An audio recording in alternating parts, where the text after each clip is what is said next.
In this video today, I'm going to be comparing the Men in Black franchise to Sony's Spider-Man universe. First round, I'll be looking at the highest Rotten Tomatoes score for each franchise. When it comes to Men in Black, that first film, unsurprisingly, has the highest score, 91%. When you look at Sony's Spider-Man universe, right now, Venom Let There Be Carnage has the highest score, and it's still only a 57%, so it's still rotten. Yikes. Man, if your universe's highest rated film is still rotten, oh, that's not a good sign. So, Men in Black wins this round. Next, we're going to look at the lowest Rotten Tomatoes score for each franchise. When it comes to Men in Black, International has the lowest score, only 23%. Whereas of Sony's Spider-Man universe, Madam Web has the lowest score, 11%. So Men in Black wins in this round. Next, we're going to look at the average score for each franchise. Men in Black, it's 54.75. For Sony's Spider-Man universe, it's 28.25. So Men in Black wins this round. Next, we're going to look at how much of a gap is there between the lowest and the highest score for each franchise. When it comes to Men in Black, you have 91 as the highest, 23 as the lowest. So there's a gap of 68 between those two. Then when you look at Sony's Spider-Man universe, highest score is 57, lowest is 11, gap of 46. So Sony's Spider-Man universe wins this round, but because Men in Black already won 3 rounds, it's going to win this contest. But we are going to look at my personal opinion, which franchise do I prefer?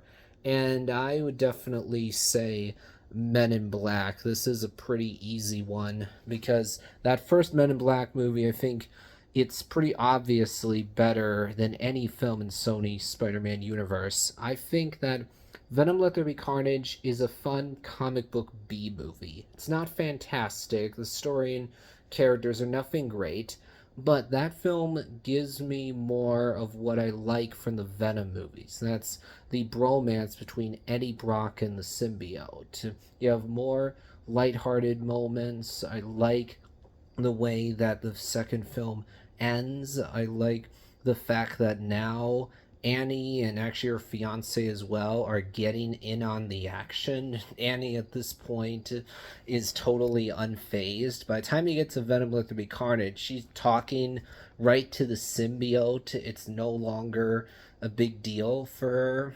And by the end of the movie, even Dan helps out in battling against Carnage. I really enjoyed that. And then when it comes to Men in Black, I think that the third film is good. I like that you do a time travel story, and so you get to see events that happened in the past. I haven't watched International. I think Men in Black 2 is not as strong. I don't think the villain is as compelling. Yeah, I don't like the way that the movie brings back Agent Key.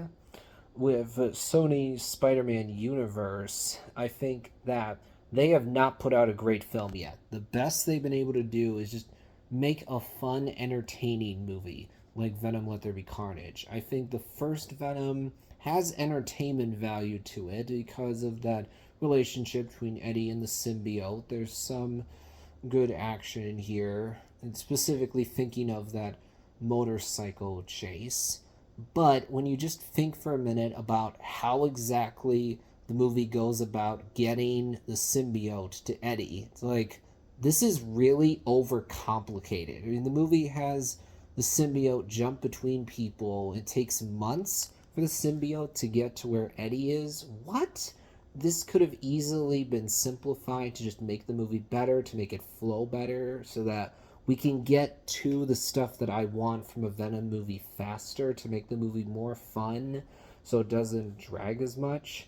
And also, that final battle is an absolute mess. Yikes. I don't enjoy it at all because it's during nighttime. You have two dark symbiotes, so the battle just becomes noise that I don't care about. It's just dark on dark. I can't make out what exactly is going on because it's such a mess. And I don't think the villain in the first Venom movie is all that interesting either. So I don't think Venom is a good movie, but definitely not as bad as Morbius and Madam Web. Yikes. I don't know what the heck Sony was thinking with Madam Web. That comes off to me as one of the most cynical moves that a studio has ever made in the past 10 years, frankly, because it feels like Sony decided, hey, here's an idea, guys. How about instead of delivering the movie that people actually want, let's tease the movie that people want to see and deliver something deeply uninteresting instead. And the movie is some of the worst product placement I've ever heard of, where you have the villain defeated by a Pepsi sign. What? And the way Sony marketed that movie, yikes. They chose to market the movie in a deceptive manner because they made it seem like the movie was going to show all these spider people, like they're really going to be in the movie. But then you watch Madam Web and you're like, yeah, the spider people aren't really in the movie. We just get little glimpses of them. And there's that scene where we go to the Parker baby shower and we can't actually say Peter, but it's like, oh, what's the baby that's going to be born? Guys, it's Peter. Get it? Get it? It's Peter Parker. It's Spider-Man, but we can't directly say it. Man, Sony is spectacularly messed up their Spider-Man-less universe. And unfortunately, because it seems pretty clear to me we're not going to keep doing Venom movies forever, I don't know what the heck Sony's going to do with this universe long term.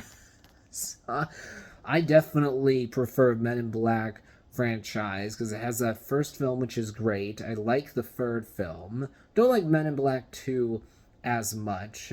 I haven't seen International, but you have a movie that's actually really good that's not just fun B movie. That'll be it for now, though.